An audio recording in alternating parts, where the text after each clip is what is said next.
कृपा सिंधु नररूप हरि महामहोतम कुंज जासु चंद्र बार बार वंदन शिना भावाए काढ़ियो गावा वेद को शिभक्त मान रस श्री प्रियदास पद कमल पुनि बंदो बारंबार तीन भक्ति रस बोधनी टीका अति सुप्रसाद चारि जुगन में भक्ति दे तिनके पद की दूरी सर्वस सिर धरि राखियो मेरी जीवन भक्त दाम संग्रह करे कथन श्रवण अनुमोद सो प्रभु प्यारो पुत्र जो बैठे हरि की गो राम कृष्ण दो एक हैं अंतर नहीं में इनके नैन गंभीर हैं उनके चपल विशेष जय जय श्री राधा रमन जय जय नवल किशोर जय गोपी चित चोर प्रभु जय जय माखन बोले वृंदावन पाके बिहारी लाल की जय कनक बिहारी बिहानी जी सरकार की जय भक्तिजेंद्र भगवान की जय हनुमान जी महाराज की जय सरयू मैया की जय श्री सद्गुरुदेव भगवान की जय सर्व संत वैष्णव भगवान की जय सर्व भक्तन की जय सर्वदेवन की जय अपने अपने गुरु महाराज की जय अवध धाम की जय ब्रज धाम की जय गौ माता की जय गंगा मैया की जय जमुना मैया की जय तुलसी मैया की जय सब रसिक संत भक्तों की जय श्री भक्तमाल की जय श्री नाभाजी महाराज की जय श्री प्रियादास जी महाराज की जय श्री अग्रदास जी महाराज की जय श्री द्वारकाधीश भगवान की जय श्री जगन्नाथ भगवान की जय श्री बल्लाव मैया की जय श्री सुभद्रा मैया की जय आनंद कंद भगवान की जय भक्त वत्सल भगवान की जय भक्त और भगवान की जय भगवान के समस्त पार्षदों की जय श्री भक्ति महारानी की जय श्री नामदेव जी महाराज की जय जय जय सीताराम जय जय श्री राधे श्याम। आप सभी को सादर राम राम सीताराम प्रणाम। समस्त संतों को समस्त देवों को कोटि कोटि दंडवत कोटि कोटि नमन। आइए हम सभी मिलकर कुछ क्षण के लिए अपनी वाणी से भगवान नाम का संकीर्तन करें, माँ का गुणगान श्रवण करेंगे। किस प्रकार गुरुदेव की कृपा होने पर जीव का परम कल्याण होता है। भक्तमाल में नाभाजी महाराज श्री नामदेव जी महाराज का चरित्र स्मरण करते हैं। आपकी भक्ति पर रीचकर ठाकुर जी स्वयं प्रकट होते हैं। आपके जीवन में 52 बार ठाकुर जी ने आकर के दर्शन दिए हैं और सदैव सर्वत्र ही आप प्रत्येक अवस्था में प्रत्येक वस्तु में ठाकुर जी के ही दर्शन करते हैं। कुत्ते में भी भगवान को देखते हैं, पत्थर में भी भगवान को देखते हैं। भगवान में भगवान को देख करके उसे हास परिहास भी करते हैं। और हमारे ठाकुर जी आपके पास आकर के अनेकों प्रकार से सखावत कभी वात्सल्य भाव से ऐसे आकर के अनेकों लीलाएं करते हैं। हम सभी मिलकर के आपके रस में डूब करके आपके चरित्र का श्रवण करेंगे। कुछ क्षण के लिए अपनी वाणी से भगवान नाम का संकीर्तन करेंगे। सीताराम सीताराम सीताराम जय सीताराम सीताराम सीताराम सीताराम जय सीताराम सीताराम सीताराम सीताराम जय सीताराम सीताराम सीताराम सीताराम जय सीताराम जय जय राम जय जय राम जय जय राम जय जय राम जय जय राम जय जय राम जय जय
चरणों का ध्यान करते हुए गुरु महिमा का गुणगान श्रवण करें।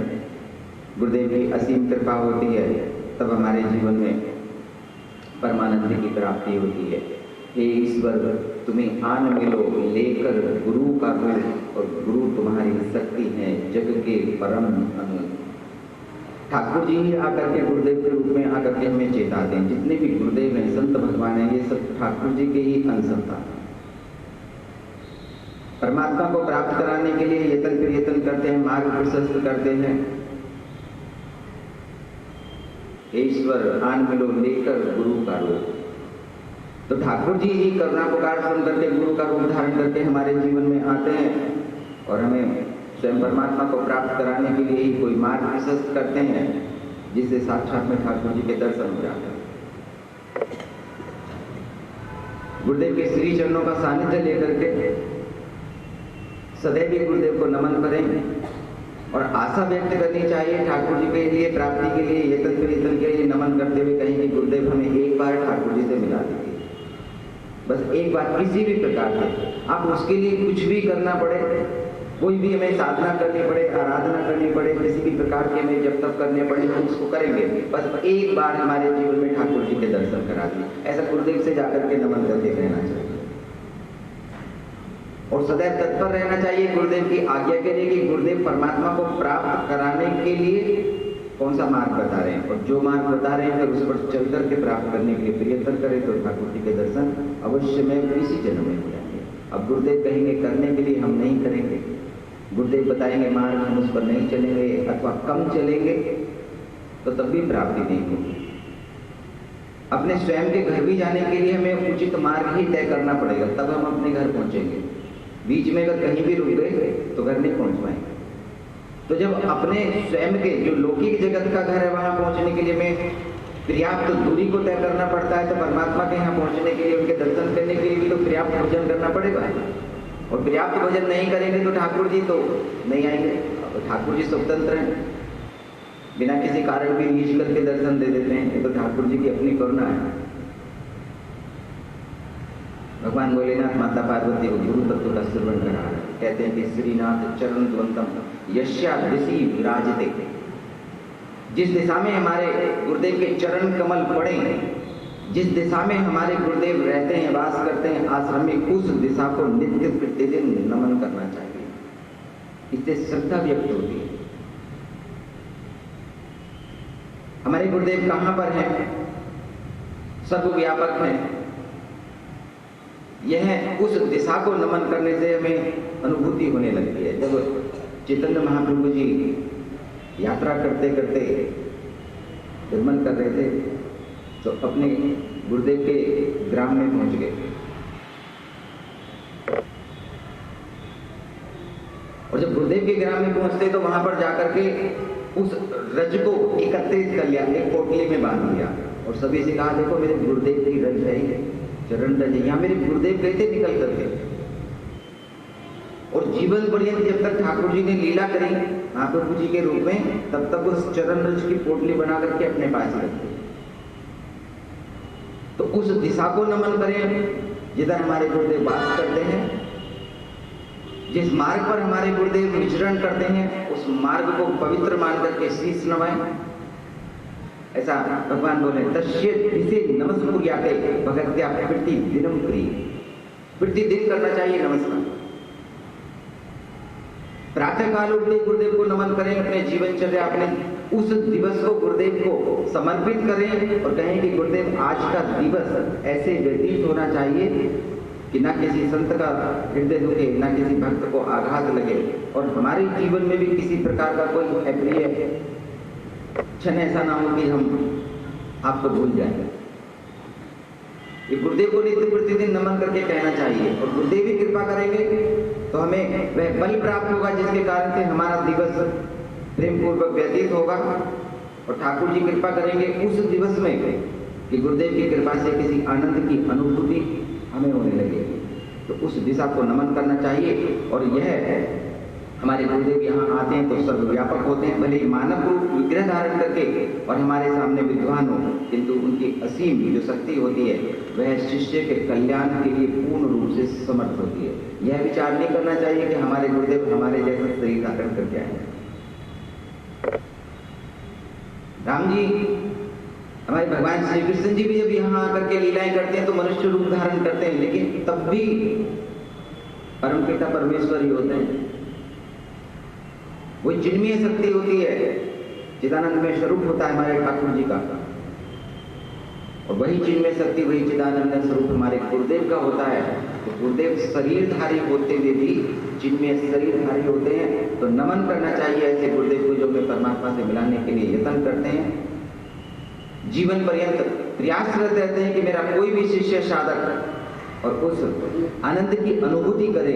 ऐसे गुरुदेव को उनका आशीर्वाद प्राप्त करने के लिए उनके चरणों में हम हृदय से बार बार नमन करते हैं। बोलिए श्री सद्गुरुदेव भगवान की जय। किसी भोले भाले भक्त ने कथा में श्रवण कर लिया,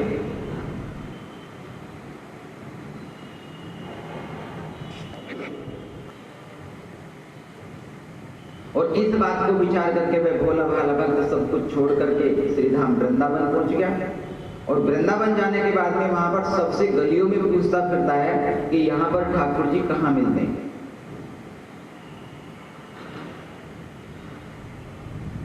किसी ने बता दिया मंदिर में मिलते हैं, तो मंदिर में पहुंच गया। अब मंदिर में जो ठाकुर जी हैं श्री विग्रह, उसको भगवान नहीं मान रहा।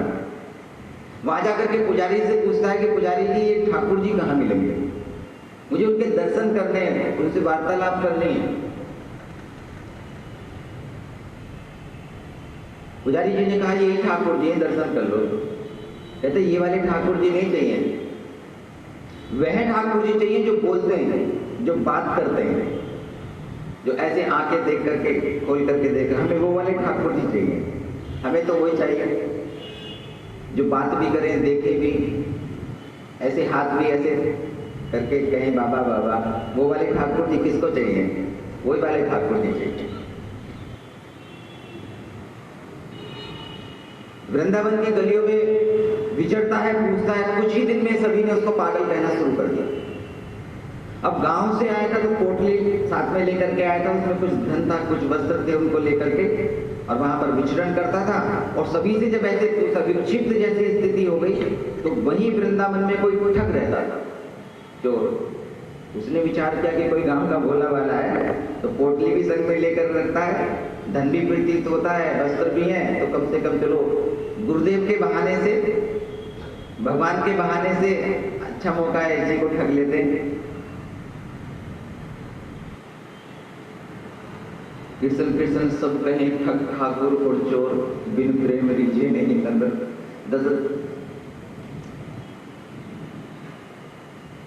बिन प्रेम के नहीं रिझते।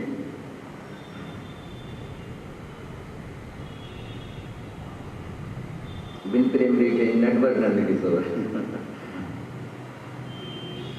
ठगने विचार किया कि ठग ले। उस भोले वाले भक्त के पास जाकर के कहता कि तुझे भगवान के दर्शन करने हैं। भक्त ने कहा कि करेंगे,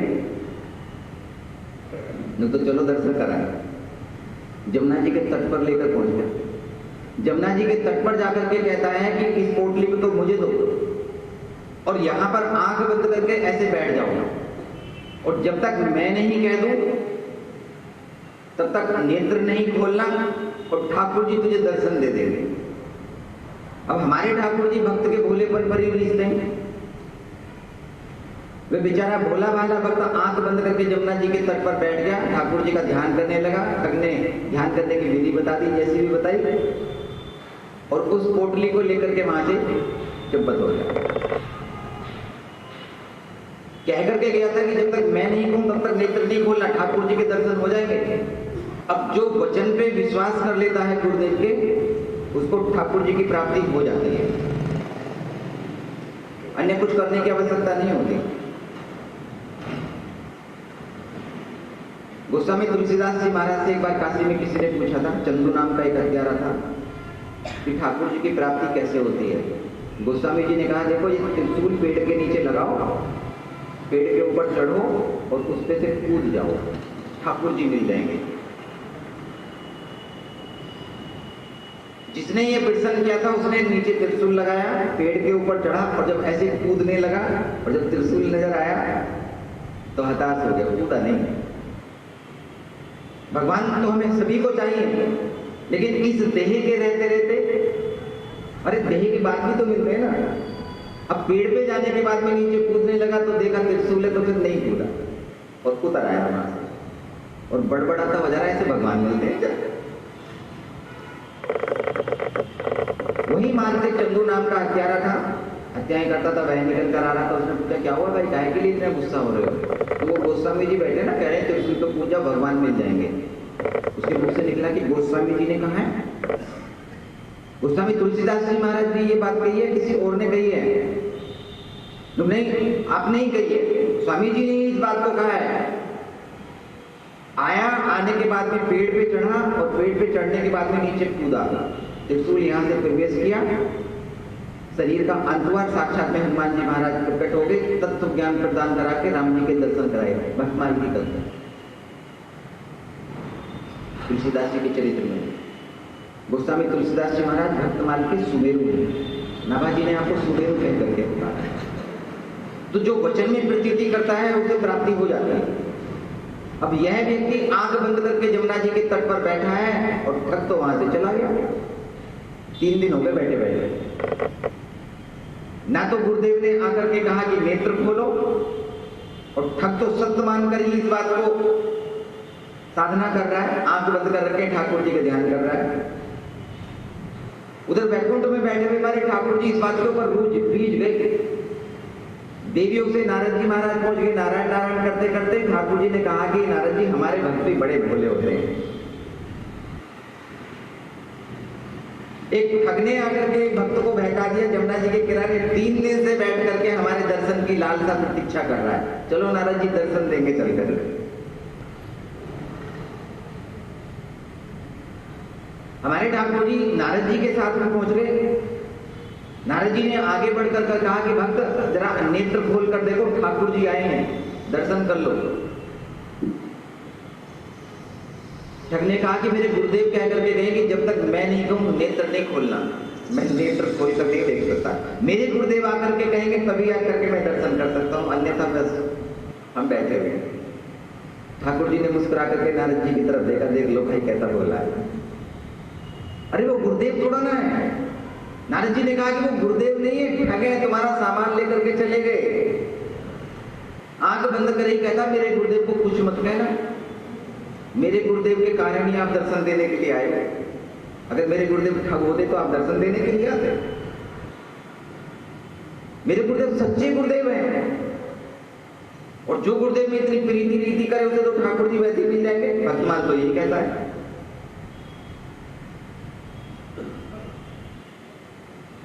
ठाकुर जी ने मुस्कुरा करके नारद जी से कहा, नारद जी जरा ठाकुर गुरु को ढूंढ करके लाओ। नारद जी महाराज वृंदावन में ढूंढने के लिए गए तो मिला नहीं, गलियों में ढूंढे श्री नारद जी महाराज, और ठाकुर जी तब तक वहीं खड़े हुए। एक मंदिर के बाहर मिल गए ठग महाराज, और वहां भी एक व्यक्ति को इसी प्रकार से ठगने का प्रयत्न कर रहे थे। अब गुरुदेव तो गुरुदेव ही है ना, गुरुदेव शरीर नहीं होते, गुरुदेव वचन होते हैं। गुरुदेव का शरीर नहीं देखा जाता। हमारे जैसे खाते हैं, हमारे जैसे रहते हैं, आचार विचार हमारे जैसे, ये गुरु का भाव नहीं है। जो गुरुदेव के हृदय से, जो वाणी से पवित्र वचन निकल रहे हैं भगवत प्राप्ति के लिए, वह गुरुदेव है। इसी को गुरु तत्व कहते हैं। जैसे परम तत्व उसी प्रकार से गुरु तत्व। नारद जी महाराज ने जाकर के कहा कि ठग भैया वो तेरा शिष्य वहां पर बैठ करके तप कर रहा है, जरा जाकर के ठाकुर जी दर्शन देने के लिए खड़े हैं, उसको जाकर के कह दो कि नेत्र खोल ले। ठग तो चल दिए, पहुंच गए। जाने के बाद में कहा कि भक्त आंख खोलो, ठाकुर जी दर्शन देने के लिए आए। भक्त ने नेत्र खोल कर देखे तो गुरुदेव भी सामने खड़े हुए हैं, ठाकुर जी भी सामने खड़े हुए हैं। तो पहले गुरुदेव को नमन किया, गुरुदेव बड़ी कृपा करी, मुझे बताया था कि वृंदावन में भगवान मिल जाते हैं। सच में मिल गए और फिर ठाकुर जी को नमन किया। ठाकुर जी ने दर्शन देकर के कृतार्थ किया, ठग को भी दर्शन हुए, उसका हृदय द्रवित हुआ और अपनी ठगाई छोड़ करके ठाकुर जी के सच्चे भजन में लग गया। तात्पर्य यह है कि जब हम गुरुदेव को सच्चे हृदय से स्वीकार कर लेते हैं, मान लेते हैं, तो तब हमारे ठाकुर जी यहीं कहीं आ जाएंगे, कहीं जाने की आवश्यकता नहीं पड़ेगी। ठाकुर जी को ढूंढना नहीं पड़ता है, ठाकुर जी स्वयं रीझ करके ढूंढते ढूंढते आ जाते हैं। और यही गुरु तत्व है और इसी का स्मरण करवा रहे भगवान भोलेनाथ माता पार्वती। गुरु में पूर्ण श्रद्धा, आपके गुरुदेव जो भी हैं अपने ही गुरुदेव को नमन करना है, बाबा को नहीं करना है। बाबा तो बहुरूपिया है, थक के जाएगा। जो आपके गुरुदेव है उन्हीं को श्रद्धा पूर्वक नमन करके अपना सर्वस्व उन्हीं को मानना है, उन्हीं के चरणों में नमन करना है और विश्वास ये रखना है कि जो भी आपके जैसे भी गुरुदेव हैं प्राप्ति कराएंगे। अपने राम का धर्म कर्तव्य है आपको चेताना, ना कि आपके अपने गुरुदेव से हटा करके अन्य कहीं प्रीति लगाना। किसी के गुरुदेव कैसे ही हैं और आपके सम्मुख अन्य कोई संत या गुरुदेव भक्त कोई आता है, उसके प्रति आपके हृदय में गुरु तत्व का भाव प्रकट नहीं होना चाहिए, संत का भाव प्रकट होना चाहिए। ठग को मिल गए, पवित्र पुण्य आत्माओं को मिल गए हमारे ठाकुर जी भक्तमाल में। तो आप तो सभी राम का नाम जपने वाले हैं, तो आपको तो ठाकुर जी वैसे ही मिल जाएंगे। बस पवित्रता के साथ में, शुद्ध हृदय के साथ में गुरुदेव को नमन करना है और भक्त के चरित्रों को धारण करते हुए बिन भक्तमाल भक्ति रूप अति दूर है। हम जिन भक्तों के चरित्र श्रवण कर रहे हैं उन्हीं भक्तों के माध्यम से हमें ठाकुर जी को प्राप्त करने के लिए संकल्पित होना है। बोलिए श्री सद्गुरुदेव भगवान की जय, श्री नाभाजी महाराज की जय। आइए सभी मिलकर नाभाजी महाराज, नामदेव जी महाराज का स्मरण कर रहे हैं कि नाभाजी महाराज ने किस प्रकार से ठाकुर जी को प्राप्ति जाती है भक्तों के लिए। नामदेव जी महाराज की प्रतिज्ञा का भी ठाकुर जी ने उसी प्रकार से निर्वाह किया है। नामदेव जी महाराज की तुलना नामदेव प्रतिज्ञा निर्वही जो त्रेता नर हरिदास, जैसे नरसिंह भगवान ने श्री प्रहलाद जी महाराज के लिए अपनी प्रतिज्ञा को पूर्ण किया। भक्त कहे यहां भगवान प्रकट, वहां यहां भक्त कहते। चारों युगन ते कमल ने कलयुग अति कृपा करी। चारों युगों में कलयुग में ठाकुर जी ने ज्यादा कृपा की है।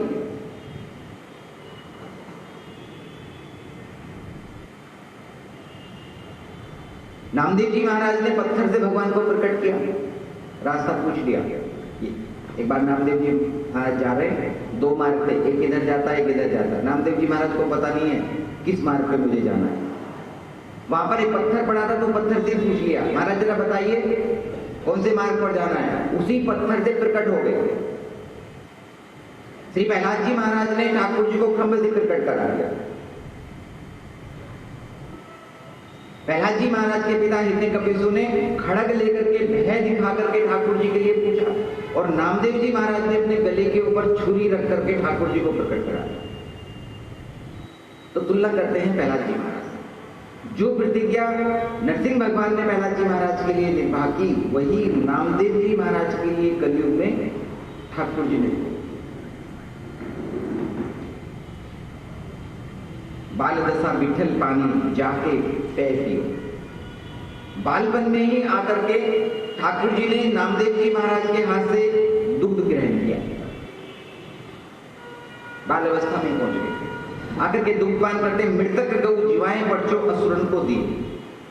मृतक गाय को भी जीवित किया, वचन असुरन को दियो। यवन शासक के सामने गाय को जीवित किया। विस्तार पूर्वक हम चरित्र श्रवण करेंगे। 26 में वर्णन करते हैं, सेज सरीले गाड़ी पहिल पहले जैसी ही होती। नदी में सेज फेंक दी उनको, वहां से एक की अपेक्षा 50 पलक निकाल करके दिखा दिया। भक्ति में चमत्कार मान्य नहीं है, भक्ति में चमत्कार के लिए कोई स्थान नहीं है, लेकिन विमुख जन को भक्ति के मार्ग पर लाने के लिए चमत्कार दिखाया जा सकता है।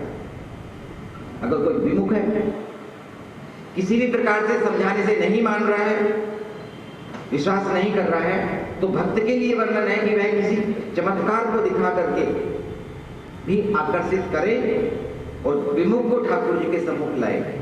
तो नामदेव जी महाराज भी ऐसे ही करते हैं। देवल उलट्यो दे की सुचुरे सभी होती।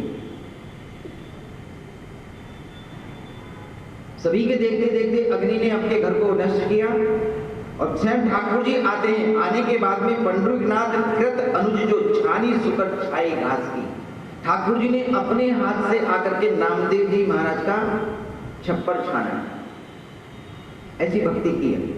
52 बार नामदेव जी महाराज के यहाँ पर ठाकुर जी का प्रकाट्य होता है। दक्षिण हैदराबाद के नरसी ब्राह्मण ग्राम में 1327 में आपका जन्म होता है, प्रकट होते हैं आप। सूर्य उदय हो रहा है और तब आपका प्रकाट्य होता है। ठाकुर जी के अंश अवतार। आप सदैव ही विष्णु भगवान को सदैव सर्वत्र ही आप देखते हैं।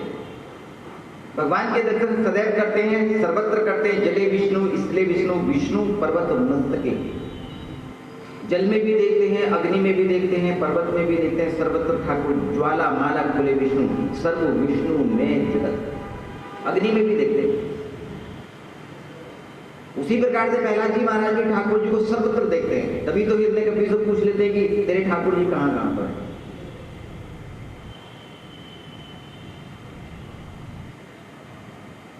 बालपन से ही ठाकुर जी का भजन किया। 5 वर्ष की अवस्था से ही आपने भजन में रति हो जाती है और सदैव ही आप अपने भगवान पुंडरीकनाथ भगवान का भजन करते हैं। आपके जो सेव्य ठाकुर हैं वो पुंडरीकनाथ भगवान है।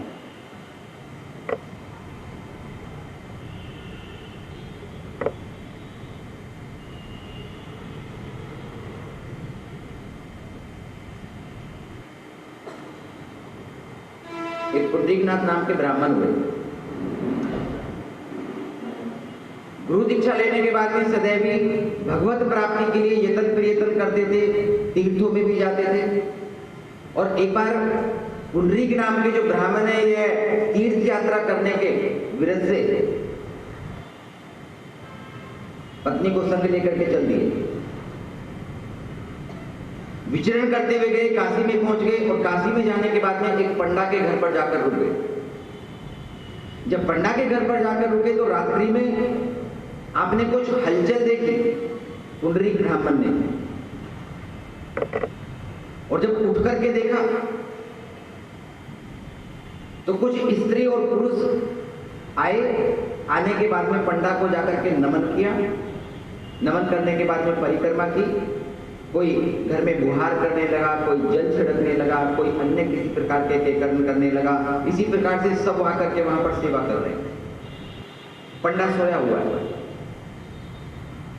पुंडरीक ब्राह्मण जगे हुए थे, जाकर के पूछने लगे उन स्त्रियों से, उन पुरुषों से कि भाई तुम कौन हो, इतनी रात्रि में आकर के क्यों यहाँ पर सेवा कर रहे हो। स्त्रियां कहती हैं हम गंगा हैं, हम जमुना हैं, हम सरस्वती हैं। कोई अपने आप को इंद्र बताता है, कोई वरुण बताता है। तो समस्त देवगण और नदियां वहां पर रूप धारण करके पहुंच गई। पुंडरीक ब्राह्मण ने पूछा कि इसने ऐसा कौन सा तप किया है जो तुम आकर के इसकी सेवा कर रहे हो। सब तुम्हारे दर्शन करने जाते हैं, तुम्हें प्राप्त करने के लिए यत्न प्रयत्न कर रहे हैं, तो इस पंडा ने ऐसा कौन सा पुण्य किया।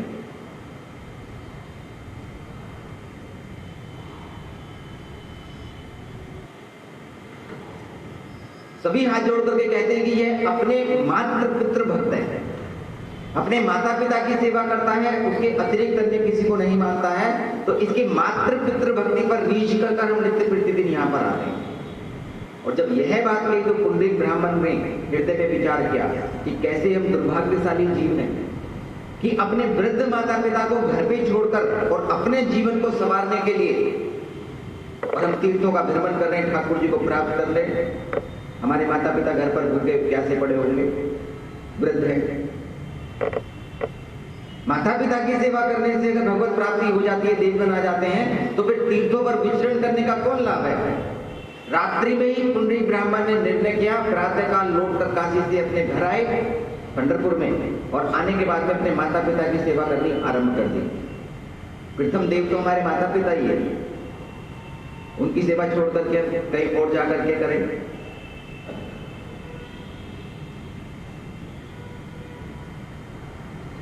दोनों ही वापस आए। आने के बाद में अपने माता पिता की सेवा करने आरंभ करी और इतनी प्रेम से सेवा की कि स्वयं भगवान रीझ गए उनके प्रेम के ऊपर। संतों से, देवों से चर्चा सुनने के बाद में ठाकुर जी रीझे हुए हैं और देव योग से द्वारकाधीश भगवान द्वारिका में रहते हैं और किसी बात के ऊपर माता रुक्मणी का भगवान से मनमुटाव हो गया। माता रुक्मणी कहते हैं कि आप सत्यभामा का ज्यादा पक्ष लेते हो, और इस बात को देख करके माता रुक्मणी रूठ करके वहां से निकल गए, महल छोड़ दिया। भगवान श्री कृष्ण मनाने में माहिर है, बड़े कुशल हैं। पीछे पीछे माता रुक्मणी के गए और जैसे तैसे अनुनय विनय करके माता रुक्मणी को प्रसन्न कर लिया। चलो महल में चलते, मान गए। जब वापस जाने लगे तो भगवान श्री कृष्ण कहते हैं कि देवी यहाँ पास में ही हमारे भक्त रहते हैं, तो क्यों ना उनके दर्शन करते हुए चले। माता रुक्मणी ने इस क्षण को, इस कलह को भी प्रिय मान लिया कि आज कलह होने के कारण से आज हमें किसी भगवान के प्रिय भक्त के दर्शन होने वाले हैं। माता रुक्मणी प्रसन्न हुई, भगवान श्री कृष्ण के साथ में दर्शन के लिए चल दिए और दोनों के दोनों पहुंच गए पुंडरीक ब्राह्मण के घर। संध्या का समय जाकर के भगवान श्री कृष्ण पुकार करके कहते हैं, भक्त पुंडरीक घर पे हो। उस समय पुंडरीक अपने माता पिता की चरण सेवा कर रहे थे। भीतर से पूछा कौन? भगवान श्री कृष्ण ने कहा कि हम कृष्ण और रुक्मणी तुम्हें दर्शन देने के लिए आए हैं। पुंडरीक ने कहा कि अभी मैं अपने माता पिता की चरण सेवा में हूं और जब मुझे अवकाश मिलेगा तब मैं बाहर आऊंगा। भगवान कहते हैं दर्शन कर लो, हम चले जाएंगे। पुंडरीक ने कहा कि आप प्रतीक्षा कर सकते हैं तो करो अथवा जाओ, मैं अपने माता पिता की सेवा छोड़कर बीच में नहीं आ सकता। और एक ईंट उठा करके भीतर से बाहर फेंक दी, तब तक इस पे खड़े रहो, मतलब आसन दे दिया। पुंडरीक अपने माता पिता की सेवा करते, जब माता पिता सो जाते हैं तब पुंडरीक निकल करके बाहर आए और आने के बाद में देखा कि भगवान श्री कृष्ण और रुक्मणी ऐसे झांक करके ईंट के ऊपर खड़े होकर के ऐसे झांक करके भीतर देख रहे हैं।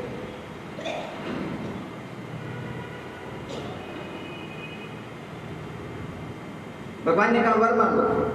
ठाकुर जी के दर्शन करने के बाद में पुंडरीक को तो सब कुछ प्राप्त हो गया, लेकिन सर्वे भवन्तु सुखिन की भावना से पुंडरीक ने कहा कि प्रभु अगर आप मुझे कुछ देना चाहते हैं तो आप इसी रूप में सदैव भक्तों को दर्शन देते रहें। और ठाकुर जी ऐसे ही ईंट के ऊपर खड़े हुए हैं, आज भी भक्तों को कृतार्थ कर, जिसे विठ्ठल भगवान ईंट से ही बाद में गोल गोल करके चलते चलते विठ्ठल भगवान का नाम है, वही विठ्ठल पुंडरीक नाथ भगवान।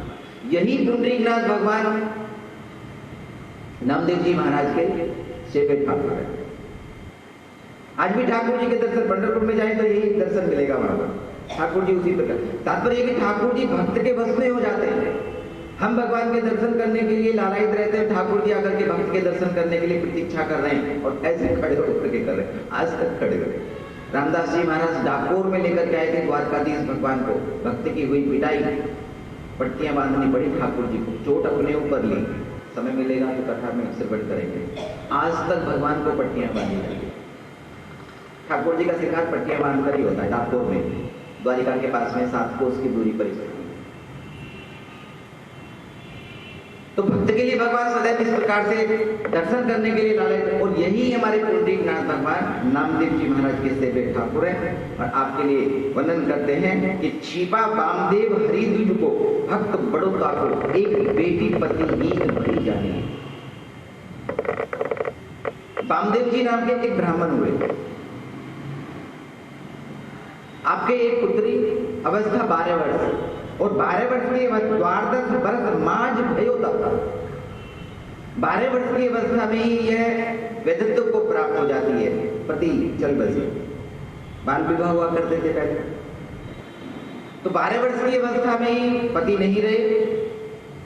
वामदेव जी महाराज अपने ठाकुर जी की नित्य प्रतिदिन सेवा करते हैं और सेवा करने के साथ में अपनी बेटी के ऊपर भी विचार करते हैं कि मेरी बेटी को देखो ऐसे अल्पावस्था में ही पतिहीन हो गई है और कभी कभी कहीं पिता सेवा सावधान मन नीके करीब आने। एक दिन वामदेव जी महाराज बैठ करके ठाकुर जी की सेवा कर रहे थे और सेवा करते समय पर वही बेटी मंदिर में पहुंच गई। मंदिर में पहुंचने के बाद में पिता ने विचार करने लगे कि मेरी पुत्री को ऐसा कष्ट हो गया है, तो अपनी पुत्री को समझाते हुए कहते हैं कि पुत्री,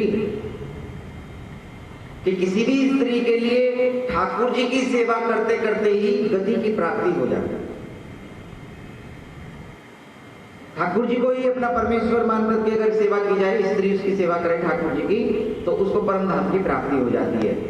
पिता अपनी पुत्री को समझाते कहते हैं कि सेवा सावधान मन नीके करी आने के, तो तुम ठाकुर जी की सेवा करो, और जब ठाकुर जी की सेवा करोगे तो ठाकुर जी तुम्हारे समस्त प्रकार के मनोरथ को पूर्ण करेंगे। जो भी तुम्हारे हृदय में इच्छा होगी उसकी पूर्ति करेंगे। जे के मनोरथ है पूर्ण करण एक भी जो दत्त चित्त है कि मेरी बात साची।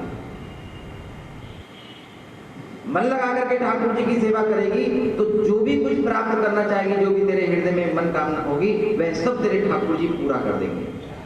पिता ने इस बात को समझाया और यह पुत्री गोनाई नाम था, ठाकुर जी के संग में रहने लगी।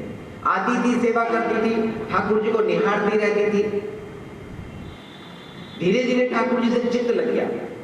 जब हम ठाकुर जी की सेवा करते हैं तो ठाकुर जी के मुखमंडल को देखेंगे, रूप सौंदर्य को देखेंगे, तो हम धीरे धीरे ठाकुर जी में रम जाते हैं। फिर हमें यही ठाकुर जी बड़े सुंदर सुंदर स्वरूप में दर्शन देते हैं। कभी हंसेंगे, कभी रूठेंगे, कभी ऐसे लगेगा कि जैसे हमसे कुछ बात कर रहे हैं, कुछ कहना चाहते हैं।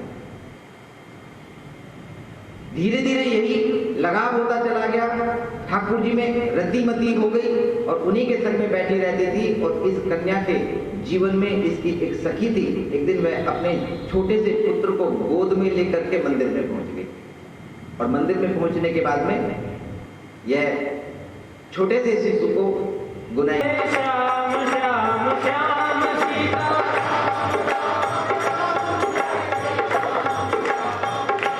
जय हो राम राम राम, जय हो श्याम श्याम श्याम,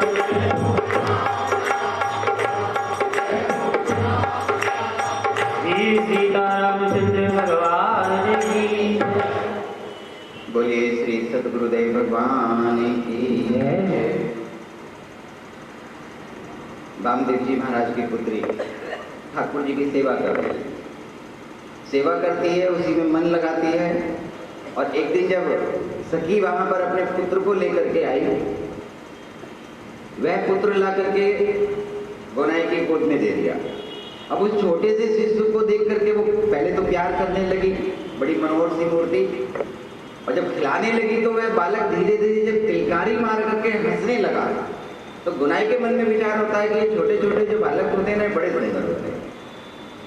वैधत्व को प्राप्त हो गई और बच्चे को देखने के बाद में मन में विचार होता है कि काश प्रभु कृपा करे और ऐसा बालक मेरी भी गोद में हो। अब विधवा के जीवन में इस प्रकार का विचार भी मन में आना एक प्रकार का पाप है। अब ये नित्य प्रतिदिन इसी भाव के साथ में ठाकुर जी जो आपके पिता के ठाकुर जी है हरिदेव, जो घर में ठाकुर जी नाम रखा हुआ है हरिदेव, उनकी सेवा करती है। और सेवा करत टहल प्रभु वेगी ही प्रसन्न भय, प्रेम से सेवा करती रही। सेवा करते करते ही एक दिन ठाकुर जी रीझ गए और रीझने के बाद में मंदिर में ही प्रकट हो गए। जब ठाकुर जी के लोकोत्तर रूप सौंदर्य के दर्शन किए इस कन्या ने, देखने के बाद में बड़ी प्रसन्न हुई और पिता ने कहा था कि पुत्री, तुम्हारे हृदय में किसी भी प्रकार का अगर कोई भाव है तो उसे ठाकुर जी तुम्हारे समस्त प्रकार के मनोरथ को पूर्ण कर देंगे।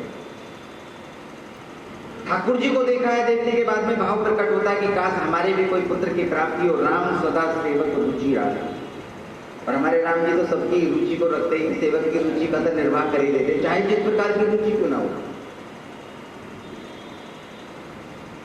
पुत्री ने ठाकुर जी को देख करके कहा कि प्रभु एक पुत्र की प्राप्ति, एक पुत्र अगर हमें प्राप्त हो जाए तो हमारा जीवन भी समझ जाए।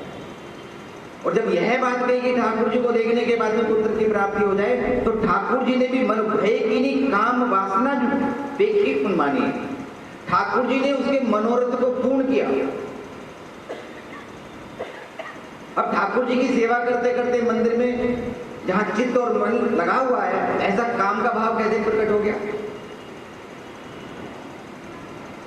दंडकारण्य वन में जब हमारे राम जी विचरण कर रहे थे, तो लाखों लाखों वर्षों से वहां तप करने वाले जो सन्यासी थे ना, संत भगवान बैठ रहे थे।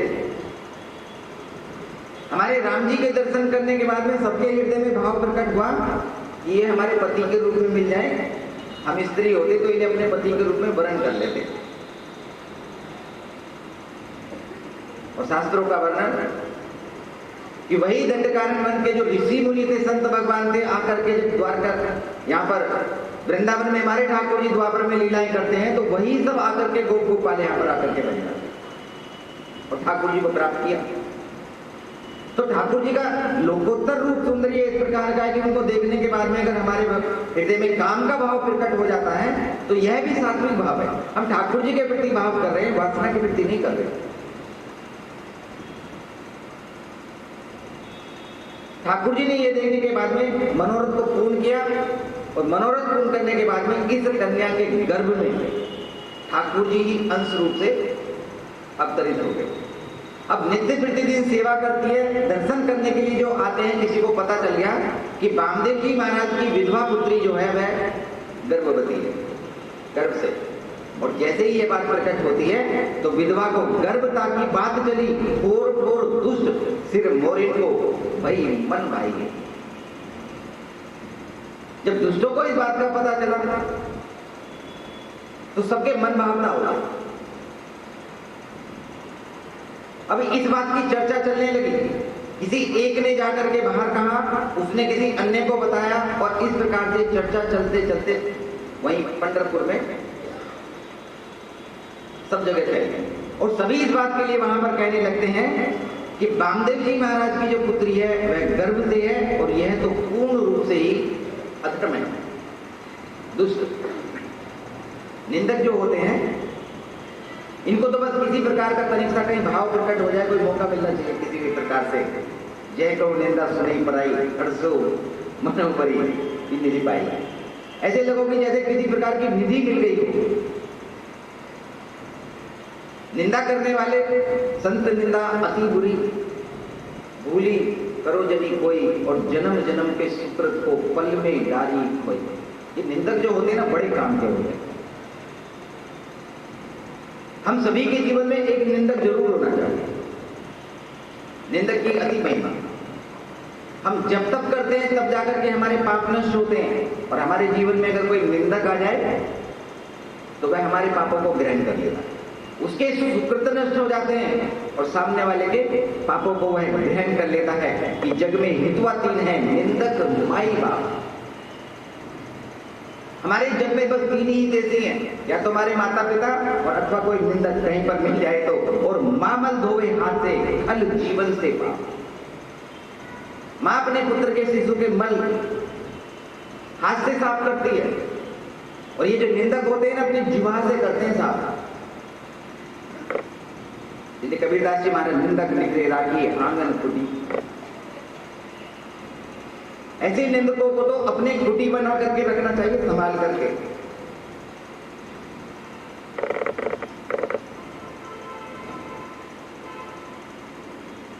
सभी ने जाकर के चर्चा करनी आरंभ कर दी कि वामदेव जी महाराज की पुत्री गर्भ से है। और जब यह चर्चा चलने लगी, तो वामदेव जी महाराज को भी पता चला, और वामदेव जी महाराज ने अपनी पुत्री को चलत चलत वामदेव जी के कान पर, वामदेव जी के कान में पड़ी, अपनी पुत्री को बुलाया। करी परी निराधार प्रभु पास आई।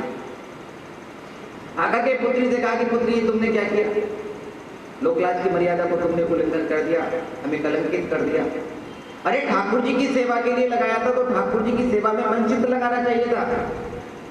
ये अनाचार करके जो तुमने अनर्थ किया है, हमें जो कलंकित तुमने किया है, तुमने ठीक नहीं किया। अपनी पुत्री को जब समझाना आरंभ किया, तो पुत्री के मुख से निकल जाता है कि करीब निराधार प्रभु आप अपनाइए। पिताजी, मुझे ठाकुर जी ने अपनाया है, ये लौकिक गर्व नहीं है। स्वयं ठाकुर जी ने आकर के मेरे मनोरथ को पूर्ण किया है। आप कहा करते थे कि ठाकुर जी सबके मनोरथ को पूर्ण करते हैं?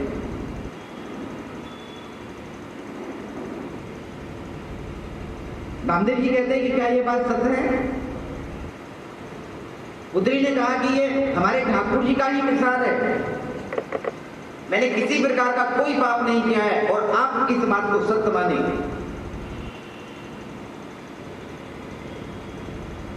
रामदेव जी महाराज तो प्रसन्न हो गए। रामदेव जी महाराज कहते हैं कि मेरी पुत्री को ठाकुर जी ने अपनाया मेरे अहोभाग्य कि आज स्वयं ठाकुर जी ने आकर के मेरी पुत्री के मनोरथ को पूर्ण किया है। अब ये जगत परिहास करे अथवा परित्याग करे, मैं अपनी पुत्री की परवरिश करूं और सदैव ही अपनी पुत्री को अपने पास रख करके